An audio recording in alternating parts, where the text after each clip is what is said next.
Last October 24th, 2015, I was diagnosed with breast cancer.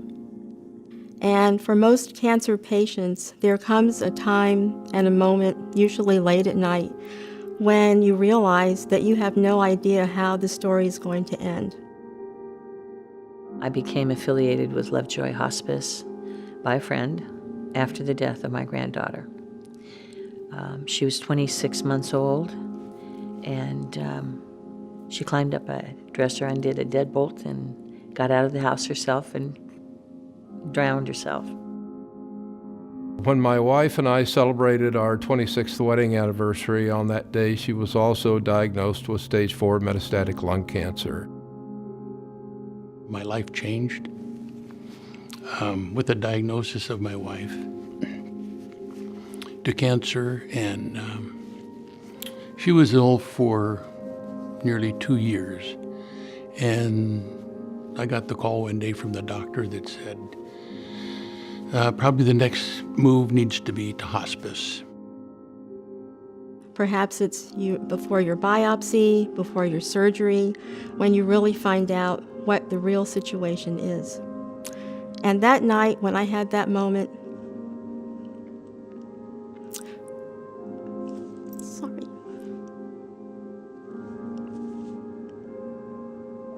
I was really grateful that I lived here in town, and that I knew that if my story was going to have an ending that wasn't perhaps the one I saw for myself in the future, that there was only one group of people I wanted to accompany me, and that was the people here at Lovejoy. I came here, and the people at Lovejoy were fabulous to me. And I came once thinking, that's it, I'll do it, and because my friend kept bugging me, you have to go, you have to go. So finally I said, all right, I'll go. So I came, and they were lovely to me.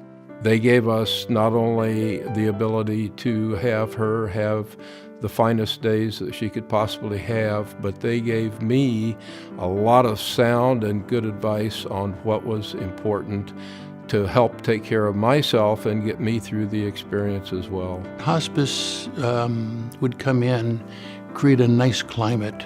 Her care was very professional, very well done. And I think it gave her a level of comfort. In fact, I know it did.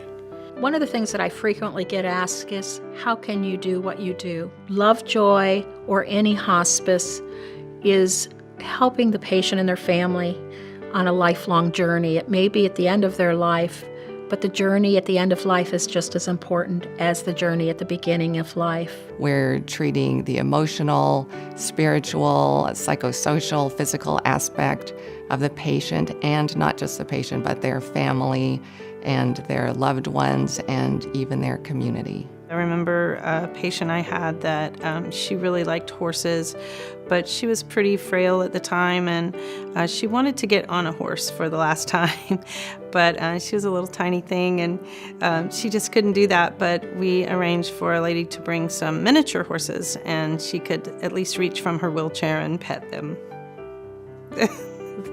My goal when I visit with a patient is to see a smile. And if I see a smile with a patient visit, then I know that it's worked. Lovejoy's tagline is the heart of caring. And whether it's about the patients or the people that work in this building or our volunteers, it really is true. Any contributions to Lovejoy would allow us to continue to provide the services that we need to provide to the patients and families of members in this community with as much compassion and respect and love as humanly possible. For me, it's an honor to be able to help the patients and their families understand the dying process and help them complete their journey. I don't know what I would have done had I not had them to come to, that they didn't have these donations and grants, however it is that they work it and however they do their magic. Someone like me, I don't know if I would have ever got out of that funk, that depression, that anxiety, that no hope, black void abyss that people fall into. It really is an investment in the community. I drive from Medford here because Lovejoy is a great agency. They let me know that there would be sunsets and sunrises. I would see blue skies again, and I'll even be able to laugh again someday.